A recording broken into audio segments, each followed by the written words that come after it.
ನಿಮ್ಮಲ್ಲಿ ಅದೆಷ್ಟೋ ಮಂದಿ IAS IPS ಆಗಬೇಕು, ಒಟ್ಟಾರೆ UPSC ಕ್ಲಿಯರ್ ಮಾಡಬೇಕು ಅಂತ ಕನಸು ಕಾಣ್ತಿರ್ತೀರಿ. UPSC ಕ್ಲಿಯರ್ ಮಾಡೋದಕ್ಕೆ ಸರಿಯಾದ ಟೈಮ್ಗೆ ಸರಿಯಾದ ರೀತಿಯ ಕೋಚಿಂಗ್ ಸಿಗಬೇಕು. ಹೀಗಾಗಿ ಉತ್ತಮ ಮಾರ್ಗದರ್ಶನ ನೀಡೋಕೆ ಜನ ಮೆಚ್ಚಿದ IAS ಜ್ಞಾನಿ ಸಂಸ್ಥೆ ರೆಡಿಯಾಗಿದೆ. ಪ್ರಮುಖವಾಗಿ ಪ್ರಿಲಿಮ್ಸ್ ಎಲಿಮಿನೇಷನ್ ಟೆಕ್ನಿಕ್ಸ್ ಮತ್ತು ಮೇನ್ಸ್ ಮೆಂಟಲ್ ಆನ್ಸರ್ ರೈಟಿಂಗ್ ನಲ್ಲಿ ನಿಮ್ಮನ್ನ ಸದೃಢಗೊಳಿಸ್ತಾರೆ. ಒಳ್ಳೆ ಹೆಸರು ಮಾಡ್ತಿರುವಂತಹ ಸಂಸ್ಥೆ ಇದು. ಈಗಲೇ ಈ ವಿಳಾಸದ ಮೂಲಕ ಅವರನ್ನ ಭೇಟಿಯಾಗಬಹುದು ಅಥವಾ ಈ ಕೆಳಗಿನ ನಂಬರ್ಗೆ ಕಾಲ್ ಮಾಡಬಹುದು. ಬಂಧುಗಳೇ ನಮಸ್ಕಾರ, ಹೇಗಿದ್ರೆ ನೀವೆಲ್ಲರೂ? ನಾನು ಸುಬ್ರಹ್ಮಣ್ಯ ಎಸ್ ಹಂಡಿಗೆ. ಬಂಧುಗಳೇ, ಪ್ರಧಾನಿ ನರೇಂದ್ರ ಮೋದಿ ಯಾವಾಗಲೂ ಒಂದು ಮಾತನ್ನ ಹೇಳ್ತಾ ಇದ್ರು. ಅದರಲ್ಲೂ ಕೂಡ ಅವರು ಅಧಿಕಾರಕ್ಕೆ ಬರುವಂತ ಸಂದರ್ಭದಲ್ಲಿ ನಾನು ತಿನ್ನೋದಿಲ್ಲ, ಬೇರೆಯವರಿಗೂ ಕೂಡ ತಿನ್ನೋದಕ್ಕೆ ಅವಕಾಶವನ್ನ ಮಾಡಿಕೊಡೋದಿಲ್ಲ ಅಂತ. ಅಂದ್ರೆ ಅದರ ಅರ್ಥ, ನಾನಂತೂ ಭ್ರಷ್ಟಾಚಾರವನ್ನ ಮಾಡೋದಿಲ್ಲ, ಬೇರೆಯವರಿಗೂ ಕೂಡ ಭ್ರಷ್ಟಾಚಾರವನ್ನ ಮಾಡೋದಕ್ಕೆ ಯಾವುದೇ ಕಾರಣಕ್ಕೂ ಅವಕಾಶವನ್ನ ಮಾಡಿಕೊಡೋದಿಲ್ಲ ಅಂತ ಹೇಳಿ. ಆದ್ರೆ ಇದೀಗ ಕೇಂದ್ರ ಸರ್ಕಾರದ ಮೂಗಿನ ಅಡಿಯಲ್ಲಿಯೇ ಬಹುದೊಡ್ಡ ಹಗರಣವೊಂದು ನಡೆದ ರೀತಿಯಲ್ಲಿ ಕಾಣಿಸ್ತಾ ಇದೆ. ಎಲ್ಲಿ ಅಂದ್ರೆ, ಪ್ರಧಾನಮಂತ್ರಿ ಕೌಶಲ್ ವಿಕಾಸ ಯೋಜನೆ PMKYV ಅಥವಾ ಸ್ಕಿಲ್ ಡೆವಲಪ್ಮೆಂಟ್ ಅಂತ ಏನು ಕರಿತಾ ಇದ್ವಿ, ಅಥವಾ ಪ್ರಧಾನಮಂತ್ರಿ ಕೌಶಲ್ಯಾಭಿವೃದ್ಧಿ ಯೋಜನೆ ಅಂತ ಏನು ಬಂದಿತ್ತು, ಅದರಲ್ಲಿ ಹಗರಣ ನಡೆದಂತ ರೀತಿಯಲ್ಲಿ ಕಾಣಿಸ್ತಾ ಇದೆ. ಅದು ಎಷ್ಟು? ಬರೋಬ್ಬರಿ 10,194 ಕೋಟಿ ಹಣಕ್ಕೆ ಲೆಕ್ಕ ಸಿಗ್ತಾ ಇಲ್ಲ. ಯಾರ ಜೇಬಿಗೆ ಅದು ಹೋಗಿದೆ ಅನ್ನೋದು ಕೂಡ ಗೊತ್ತಾಗ್ತಾ ಇಲ್ಲ. ಒಂದೆರಡು ರೂಪಾಯಿ ಇಲ್ಲ, ಮತ್ತೊಮ್ಮೆ ಹೇಳ್ತೀನಿ, 10,194 ಕೋಟಿಯಷ್ಟು ಬೃಹತ್ ಆದಂತಹ ಹಗರಣ ಇದು. ಈ ಆರೋಪವನ್ನು ವಿಪಕ್ಷದವರು ಮಾಡ್ತಾ ಇಲ್ಲ, ಅಥವಾ ಯಾವುದೋ ಮಾಧ್ಯಮದವರು ಕೂಡ ಮಾಡ್ತಾ ಇಲ್ಲ. ಈ ವರದಿಯನ್ನ ಕೊಟ್ಟಿರೋದು ಅಥವಾ ಈ ಆರೋಪ ಇದೀಗ ಕೇಳಿ ಬರ್ತಾ ಇರೋದು CAG ರಿಪೋರ್ಟ್ ಮೂಲಕ. CAG ಅಂದ್ರೆ ನಿಮ್ಮೆಲ್ಲರಿಗೂ ಕೂಡ ಗೊತ್ತಿರುತ್ತೆ, controller and auditor general of India. ಅಂದ್ರೆ ಅದೊಂದು ಸ್ವಾಯತ್ತ ಸಂಸ್ಥೆ, ಸಂವಿಧಾನಬದ್ಧವಾಗಿರುವಂತಹ ಸಂಸ್ಥೆ. ಅವರು ರಿಪೋರ್ಟ್ ಮಾಡೋದು ನೇರವಾಗಿ ರಾಷ್ಟ್ರಪತಿಗಳಿಗೆ. ಅವರ ಕೆಲಸ ಏನಪ್ಪಾ ಅಂದ್ರೆ, ಅವರೊಂದು ರೀತಿಯಲ್ಲಿ ನಮ್ಮ ಖಜಾನೆಯ ಕಾವಲುಗಾರರು ಅಂದ್ರೂ ಕೂಡ ತಪ್ಪಾಗ್ಲಿಕ್ಕಿಲ್ಲ. ಅಂದ್ರೆ ಸಾರ್ವಜನಿಕರ ತೆರಿಗೆ ಹಣ ಸರಿಯಾದ ರೀತಿಯಲ್ಲಿ ಬಳಕೆ ಆಗ್ತಾ ಇದೆಯಾ, ಅಥವಾ ಬಳಕೆ ಆಗುವಂತ ಸಂದರ್ಭದಲ್ಲಿ ಏನಾದರೂ ಲೋಪದೋಷ ಆಗಿದೆಯಾ, ಅಥವಾ ಹಗರಣಗಳೇನಾದ್ರೂ ಆಗಿದೆಯಾ ಎನ್ನುವಂತ ವರದಿಯನ್ನ ಅವ್ರು ಕೊಡ್ತಾರೆ. ಆ ವರದಿಯನ್ನ ಸಂಸತ್ತಿನಲ್ಲಿ ಮಂಡಿಸಲಾಗತ್ತೆ. ಇದೀಗ ಇದೇ ಪ್ರಧಾನಮಂತ್ರಿ ಕೌಶಲ್ ವಿಕಾಸ ಯೋಜನೆಗೆ ಸಂಬಂಧಪಟ್ಟ ಹಾಗೆ ಅವರೊಂದು ವರದಿಯನ್ನ ಕೊಟ್ಟಿದ್ರು, ಅಂದ್ರೆ CAG ರಿಪೋರ್ಟ್ ಅನ್ನ ಕೊಟ್ಟಿದ್ರು. ಅದನ್ನ ಸಂಸತ್ತಿನಲ್ಲಿ ಮಂಡಿಸಲಾಗಿತ್ತು. ಅದರಲ್ಲಿ ಎಲ್ಲ ವಿಚಾರಗಳು ಕೂಡ ಹೊರಗಡೆ ಬಂದಿದೆ. ಅಂದ್ರೆ ಏನು, ಈ ಯೋಜನೆಯಲ್ಲಿ ಭ್ರಷ್ಟಾಚಾರ ನಡೆದಿದೆ ಅಥವಾ ಹಗರಣ ನಡೆದಿದೆ, ಯಾರಿಗೋ ಸೇರಬೇಕಾದಂತ ಹಣ ಇನ್ನಾರದ್ದು ಪಾಕೆಟ್ಗೆ ಸೇರಿದೆ, ಹೆಚ್ಚು ಕಡಿಮೆ 10,194 ಕೋಟಿ ಹಣಕ್ಕೆ ಲೆಕ್ಕ ಸಿಗ್ತಾ ಇಲ್ಲ ಎನ್ನುವಂತ ವಿಚಾರ ಇದೀಗ ಬಹಿರಂಗ ಆಗ್ತಾ ಇದೆ. ಡೀಟೇಲ್ ವರದಿಯನ್ನ ಗಮನಿಸ್ತಾ ಹೋಗೋಣ. ಮೊದಲಿಗೆ ಈ ಯೋಜನೆ ಅಂದ್ರೆ ಏನು ಅನ್ನೋದನ್ನ ನಾವು ಅರ್ಥ ಮಾಡ್ಕೊಳ್ಬೇಕಾಗತ್ತೆ. ಆಗ ಹಗರಣ ಯಾವ ರೂಪದಲ್ಲಿ, ಯಾವ ಸ್ವರೂಪದಲ್ಲಿ ನಡೆದಿದೆ ಅನ್ನೋದು ನಮಗೆ ಅರ್ಥ ಆಗ್ತಾ ಹೋಗುತ್ತೆ. ಬಂಧುಗಳ, ಯೋಜನೆಯ ಉದ್ದೇಶ ಅಂತೂ ಬಹಳ ಚೆನ್ನಾಗಿತ್ತು. ನಮ್ಮಲ್ಲಿ ಏನಾಗಿದೆ, ಸಾಕಷ್ಟು ಮಂದಿ ಡ್ರಾಪ್ಔಟ್ ಆಗಿದ್ದಾರೆ. ಅಂದರೆ ಒಂದಷ್ಟು ಓದಿ ಅದಾದ ಬಳಿಕ ಅರ್ಧಕ್ಕೆ ಬಿಟ್ಟಿದ್ದಾರೆ. ಇನ್ನೊಂದಷ್ಟು ಮಂದಿ ಓದಿದ್ದಾರೆ, ಸರ್ಟಿಫಿಕೇಟ್ ಇದೆ, ಅದರ ಕೆಲಸ ಪಡೆಯೋದಕ್ಕೆ ಅವ್ರ ಬಳಿ ಸರಿಯಾದಂಥ ಸ್ಕಿಲ್ ಇಲ್ಲ. ನಮ್ಮಲ್ಲಿ ಬಹುದೊಡ್ಡ ಸಮಸ್ಯೆ ಅಂದರೆ ಅದು ನಿರುದ್ಯೋಗ ಸಮಸ್ಯೆ. ಇದಕ್ಕೆ ಸಂಬಂಧಪಟ್ಟ ಹಾಗೆ ನಾವು ಬಹಳಷ್ಟು ಸಂದರ್ಭದಲ್ಲಿ ಚರ್ಚೆಯನ್ನು ಮಾಡಿದ್ವಿ. ಆಗ ಕೇಂದ್ರ ಸರ್ಕಾರ ಯೋಚನೆ ಮಾಡುತ್ತೆ, ಆ ವಿದ್ಯಾರ್ಥಿಗಳಲ್ಲಿ ಅಥವಾ ಆ ಯುವಕ ಯುವತಿಯರಲ್ಲಿ ನಾವು ಸ್ಕಿಲ್ಲನ್ನು ಡೆವಲಪ್ ಮಾಡಬೇಕು, ಅದಾದ ಬಳಿಕ ಅವರು ಕೆಲಸವನ್ನು ಪಡೆಯೋದಕ್ಕೆ ನಾವು ಸಹಾಯವನ್ನು ಮಾಡಬೇಕು ಎನ್ನುವ ರೀತಿಯಲ್ಲಿ ಅವರು ಯೋಚನೆಯನ್ನು ಮಾಡ್ತಾರೆ. ಆ ಸಂದರ್ಭದಲ್ಲಿ ಬಂದಂಥ ಯೋಜನೆಯೇ ಈ ಪ್ರಧಾನಮಂತ್ರಿ ಕೌಶಲ್ ವಿಕಾಸ ಯೋಜನೆ PMKYV. 2015ರಲ್ಲಿ ಇದು ಆರಂಭ ಆಗತ್ತೆ. ವಿಪರೀತ ಪ್ರಚಾರವನ್ನ ಇದು ಪಡೆದುಕೊಳ್ಳುತ್ತೆ.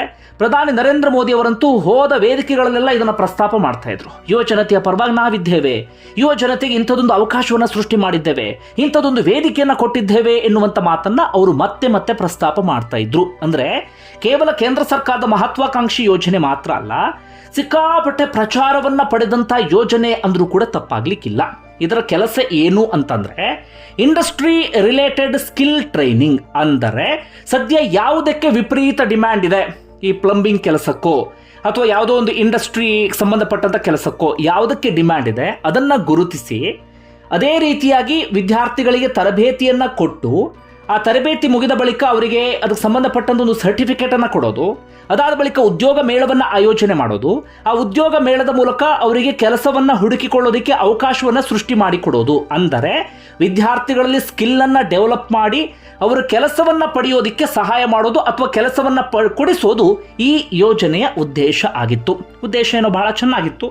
ಅದರ ಅನುಷ್ಠಾನಕ್ಕೆ ಏನು ಮಾಡ್ತಾರೆ ಅಂದರೆ, ರಾಷ್ಟ್ರೀಯ ಕೌಶಲ್ಯಾಭಿವೃದ್ಧಿ ನಿಗಮವನ್ನು ಸ್ಥಾಪನೆ ಮಾಡ್ತಾರೆ.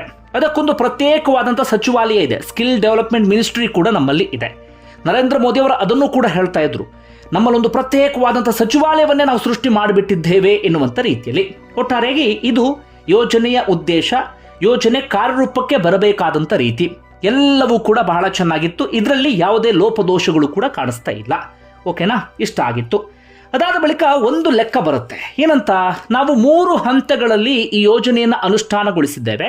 ಹೆಚ್ಚು ಕಡಿಮೆ 1,10,00,000 ಮಂದಿಗೆ ನಾವು ಟ್ರೈನಿಂಗ್ ಅನ್ನು ಕೊಟ್ಟಿದ್ದೇವೆ. ಅದರಲ್ಲಿ ಬಹುತೇಕರಿಗೆ ಕೆಲಸವನ್ನು ಕೊಡಿಸಿದ್ದೇವೆ ಅಂತ ಈ ಇಲಾಖೆ ಹೇಳುತ್ತೆ. ಪೇಪರ್ಗಳಲ್ಲಿ ಅದೇ ಬರುತ್ತೆ, ನಾವು ಕೂಡ ಓದ್ತೀವಿ, ನಾವು ಕೂಡ ಖುಷಿ ಪಡ್ತೀವಿ. ಹಬ್ಬ, ಒಂದೊಳ್ಳೆ ಕೆಲಸ ಆಯಿತು ಎನ್ನುವ ರೀತಿಯಲ್ಲಿ ನಾವೆಲ್ಲರೂ ಕೂಡ ಅಂದುಕೊಂಡಿದ್ವಿ.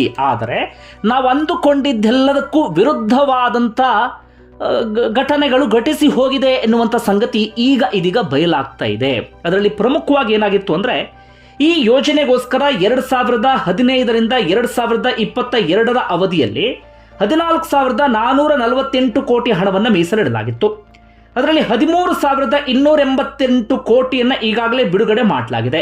ಆದರೆ 10,194 ಕೋಟಿ ಹಣಕ್ಕೆ ಸಂಬಂಧಪಟ್ಟ ಹಾಗೆ ಯಾವುದೇ ರೀತಿಯಲ್ಲೂ ಕೂಡ ಲೆಕ್ಕ ಸಿಗ್ತಾ ಇಲ್ಲ. ಅದು ಯಾರ ಜೇಬಿಗೆ ಹೋಗಿದೆ, ಏನಾಗಿದೆ ಗೊತ್ತಾಗ್ತಾ ಇಲ್ಲ. ಆ ಹಣ ಸರಿಯಾದ ರೀತಿಯಲ್ಲಿ ಸದುಪಯೋಗ ಆಗಿದೆ ಅನ್ನೋದಕ್ಕೆ ಸಂಬಂಧಪಟ್ಟ ಹಾಗೆ ಕೇಂದ್ರ ಸರ್ಕಾರದ ಬಳಿ ಸರಿಯಾದಂಥ ಯಾವುದೇ ದಾಖಲೆಯೂ ಕೂಡ ಇಲ್ಲ. ಅಂದರೆ ಅದರಿಂದ ವಿದ್ಯಾರ್ಥಿಗಳಿಗೆ ಪ್ರಯೋಜನ ಆಗಿದೆ, ಆ ಹಣ ವಿದ್ಯಾರ್ಥಿಗಳಿಗೆ ಸಿಕ್ಕಿದೆ ಅನ್ನೋದಕ್ಕೆ ಸಂಬಂಧಪಟ್ಟ ಹಾಗೆ ಕೇಂದ್ರ ಸರ್ಕಾರದ ಬಳಿ ಒಂದು ತುಂಡು ದಾಖಲೆಯೂ ಕೂಡ ಇಲ್ಲ. ಅಂದರೆ ಕೇಂದ್ರ ಸರ್ಕಾರ ಹೇಳ್ತಾ ಇರೋದೇನಪ್ಪ ಅಂದರೆ 1.10 ಕೋಟಿ ಫಲಾನುಭವಿಗಳಿಗೆ ನಾವು ಟ್ರೈನಿಂಗ್ ಕೊಟ್ಟಿದ್ದೇವೆ, ಅದರಲ್ಲಿ ಬಹುತೇಕರಿಗೆ ಕೆಲಸ ಕೊಡಿಸಿದ್ದೇವೆ ಎನ್ನುವ ರೀತಿಯಲ್ಲಿ. ಆದರೆ ಈಗ ಲೆಕ್ಕ ಸಿಗ್ತಾ ಇರೋದು ಕೇವಲ 5 ಲಕ್ಷ ಮಂದಿಗೆ ಸಂಬಂಧಪಟ್ಟ ಹಾಗೆ ಮಾತ್ರ.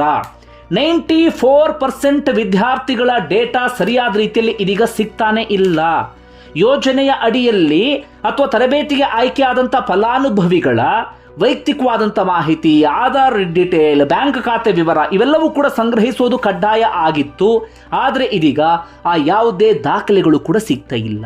ಇಲ್ಲಿ ಏನು ಎಡವಟ್ಟಾಗಿದೆ ಅನ್ನೋದನ್ನು ಈಗ ಗಮನಿಸ್ತಾ ಹೋಗೋಣ. ಮುಂದುಗಡೆ ನಾನು ಆಗಲೇ ಹೇಳಿದ ಹಾಗೆ ಈ ಯೋಜನೆಯ ಅನುಷ್ಠಾನಕ್ಕೆ ಅಂತ ಹೇಳಿ ಒಂದು ನಿಗಮ ಮಂಡಳಿ ಕೂಡ ಇದೆ, ಒಂದು ಸಚಿವಾಲಯ ಕೂಡ ಇದೆ. ಇವರು ಏನು ಮಾಡಿದ್ರು ಅಂದರೆ, ಇದಕ್ಕೆ ಸಂಬಂಧಪಟ್ಟ ಹಾಗೆ ಈ ಸ್ಕಿಲ್ ಡೆವಲಪ್ ಮಾಡೋದು ಅಥವಾ ತರಬೇತಿಯನ್ನು ಕೊಡೋದಕ್ಕೆ ಈ ಖಾಸಗಿ ಸಂಸ್ಥೆಗಳ ಮೊರೆ ಹೋಗಿರ್ತಾರೆ. ಸ್ಕಿಲ್ ಇಂಡಿಯಾ ಪಾರ್ಟ್ನರ್ಸ್ ಅಂಥೇಳಿ ಅವರನ್ನು ಕರಿತೀವಿ. ಅವರಿಗೆ ಏನು ಮಾಡಿದ್ದಾರೆ ಅಂದರೆ, ಅವರಿಗೆ ಹಣವನ್ನು ಬಿಡುಗಡೆ ಮಾಡ್ತಾ ಹೋಗೋದು. ಅವರಿಗೆ ನೀವೊಂದು ಸುಸಜ್ಜಿತವಾದಂಥ ತರಬೇತಿ ಕೇಂದ್ರವನ್ನು ಆರಂಭಿಸಿ ಆ ತರಬೇತಿ ಕೇಂದ್ರದಲ್ಲಿ ವಿದ್ಯಾರ್ಥಿಗಳಿಗೆ ತರಬೇತಿ ಕೊಡಿ ಎನ್ನುವ ರೀತಿಯಲ್ಲಿ ಸೂಚನೆಯನ್ನು ಕೊಡಲಾಗಿತ್ತು. ಯಾರಿಗೆ? ಅರ್ಥ ಮಾಡ್ಕೊಳ್ಳಿ, ಸ್ಕಿಲ್ ಇಂಡಿಯಾ ಪಾರ್ಟ್ನರ್ಸ್ಗೆ. ಅವ್ರಿಗೆ ಸೂಚನೆ ಕೊಟ್ಟ ನಂತರ ಅದನ್ನು ಸರಿಯಾದ ರೀತಿಯಲ್ಲಿ ಗಮನಿಸೋದು ಅಥವಾ ನಾವು ರಿಲೀಸ್ ಮಾಡ್ತಿರುವಂಥ ಹಣ ಸದುಪಯೋಗ ಆಗ್ತಿದೆಯಾ ಅಂತ ಗಮನಿಸೋದು ಯಾರ ಕರ್ತವ್ಯ ಹೇಳಿ? ರಾಷ್ಟ್ರೀಯ ಕೌಶಲ್ಯಾಭಿವೃದ್ಧಿ ನಿಗಮದ ಕರ್ತವ್ಯ. ಅಂದರೆ ಅದು ಕೇಂದ್ರ ಸರ್ಕಾರದ ಅಡಿಯಲ್ಲಿ ಬರುವಂಥ ನಿಗಮ. ಒಟ್ಟಾರೆಯಾಗಿ ಅದು ಕೇಂದ್ರ ಸರ್ಕಾರದ ಜವಾಬ್ದಾರಿ ಅಥವಾ ಕೇಂದ್ರ ಸರ್ಕಾರದ ಕರ್ತವ್ಯ ಆಗುತ್ತೆ.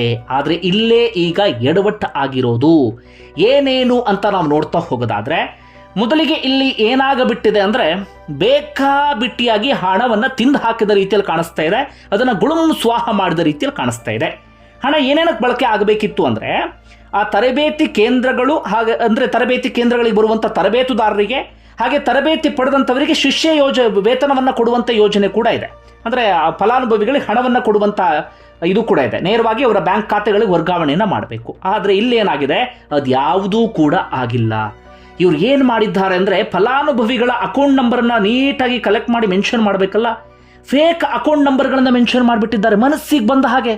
ಒಂದಷ್ಟು ಕಡೆಗಳಲ್ಲಿ ಅಕೌಂಟ್ ನಂಬರ್ ಹೇಗಿದೆ ಅಂದರೆ ಫ್ಯಾನ್ಸಿ ನಂಬರ್ 111111 ಅನ್ನೋ ರೀತಿಯಲ್ಲಿ, ಇನ್ನೊಂದಷ್ಟು ಕಡೆಗಳಲ್ಲಿ 1 2 3 4 5 6 7 8 9 ಎನ್ನುವ ರೀತಿಯಲ್ಲಿ. ಅಂದರೆ ಅಕೌಂಟ್ ನಂಬರ್ಗೂ ಆ ಫಲಾನುಭವಿಗೂ ಸಂಬಂಧವೇ ಇಲ್ಲ. ಇನ್ನೊಂದಷ್ಟು ಕಡೆಗಳಲ್ಲಿ ಸೇಮ್ ಫೋಟೋವನ್ನು ಬಳಸಲಾಗಿದೆ ತುಂಬ ಫಲಾನುಭವಿಗಳಿಗೆ. ಉದಾಹರಣೆಗೆ ಸುಬ್ರಹ್ಮಣ್ಯ ಹಂಡಿಗೆ ನನಗೆ ತರಬೇತಿ ಕೊಟ್ಟಿದ್ರು ಅಂತ ಇಟ್ಕೊಳ್ಳಿ, ನನ್ನ ಫೋಟೋವನ್ನು ಮೆನ್ಷನ್ ಮಾಡಿರ್ತಾರಲ್ಲ, ನನ್ನ ಫೋಟೋ ಇನ್ನು ಬೇರೆ ಬೇರೆಯವರ ಹೆಸರಿಗೂ ಕೂಡ ಮೆನ್ಷನ್ ಆಗಿಬಿಟ್ಟಿದೆ. ಅಂದರೆ ಬೇಕಾಬಿಟ್ಟು ಯಾರ್ದೋ ಒಂದು ಫೋಟೋ ಹಾಕು, ಲೆಕ್ಕ ತೋರಿಸಷ್ಟೇ. ಯಾರ್ದೋ ಅಕೌಂಟ್ ನಂಬರ್ ಹಾಕು, ಮನಸ್ಸಿಗೆ ಬಂದ ನಂಬರ್ ಬರಿ, ಯಾರ್ದೋ ಒಂದು ಫೋಟೋವನ್ನು ಹಾಕು, ಒಟ್ಟಿನಲ್ಲಿ ಲೆಕ್ಕವನ್ನು ತೋರಿಸು, ಹಣವನ್ನು ರಿಲೀಸ್ ಮಾಡಿಸ್ಕೋ ಎನ್ನುವಂಥ ರೀತಿಯಲ್ಲಿ ಯೋಜನೆ. ಹಾಗೆ ಫೋನ್ ನಂಬರ್ ಅಥವಾ ಆಧಾರ್ ನಂಬರ್ ಮೆನ್ಷನ್ ಮಾಡಬೇಕಲ್ಲ, ಅದರಲ್ಲೂ ಮನಸ್ಸಿಗೆ ಬಂದ ಹಾಗೆ ಗೋಲ್ಮಾಲ್.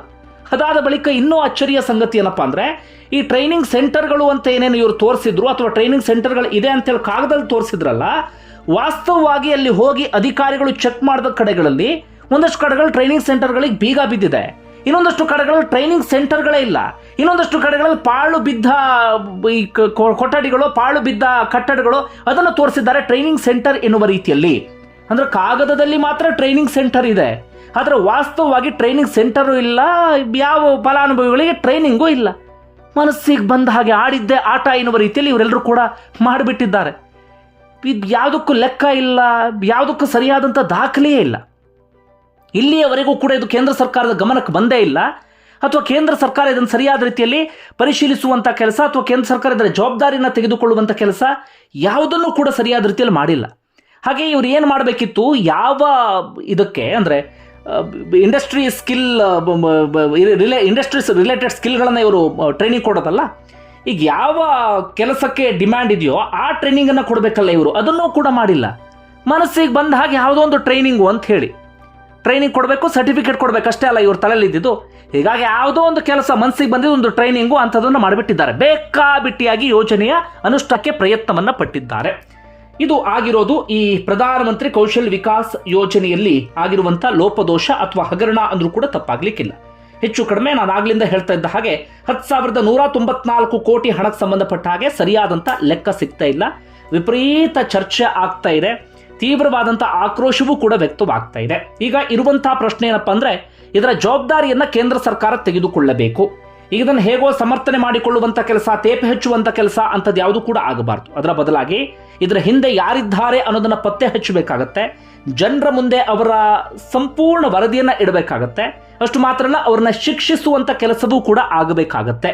ಜೊತೆಗೆ 10,194 ಕೋಟಿ ಹಣ ಯಾರ ಜೇಬಿಗೆ ಹೋಯ್ತು, ಎಲ್ಲಿಗೆ ಹೋಯ್ತು, ಯಾರ ಮನೆಗೆ ಹೋಯ್ತು, ಅದಕ್ಕೆ ಸಂಬಂಧಪಟ್ಟ ಹಾಗೆ ಸ್ಪಷ್ಟವಾದಂಥ ಲೆಕ್ಕವನ್ನು ಕೊಡಬೇಕಾಗತ್ತೆ. ನಾನು ಮತ್ತೊಮ್ಮೆ ಹೇಳ್ತಾ ಇದ್ದೀನಿ, ಇದು ಯಾರೋ ಗಾಳಿಯಲ್ಲಿ ಗುಂಡು ಹೊಡೆದಂಥ ಆರೋಪ ಅಲ್ಲ, ಅಥವಾ ಯಾರೋ ವಿಪಕ್ಷದವರು ಮಾಡ್ತಿರುವಂಥ ಆರೋಪ ಅಲ್ಲ, ಇದು CAG ರಿಪೋರ್ಟ್. ಒಟ್ಟಾರೆ ಬಂಧುಗಳೇ, ನಿಮ್ಗೆ ಏನಿಸ್ತದೆ ಕಮೆಂಟ್ ಬಾಕ್ಸಲ್ಲಿ ಮೆನ್ಷನ್ ಮಾಡಿ. ಧನ್ಯವಾದ ವಿಡಿಯೋ ನೋಡಿದ್ದಕ್ಕಾಗಿ.